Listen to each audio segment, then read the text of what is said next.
भूमिको सर्पतिष्ठजाङ्कुलं पुरुक एवेदग्नो सर्वं तदभूतं दच्च भाव्यं उतामृतमस्येशानो जदन्नेनातिरोहते एतावानस्य महिमा तोष्यायांश्च पुरुषः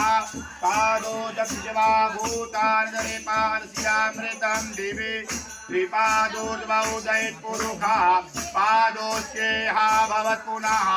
ततो विगमं विकरामत्सा शनानशने अभि ततोऽप्यराडजायत विराजो अधिपुरुषः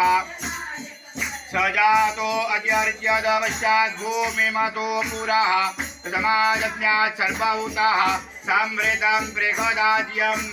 पशुस्तांशकरे पायव्याना रम्या ग्राम्या षडे समाजज्ञात् सर्वभूतरिचः सामानि जप्निरे संदाकुंजे जप्निरे समाजजायत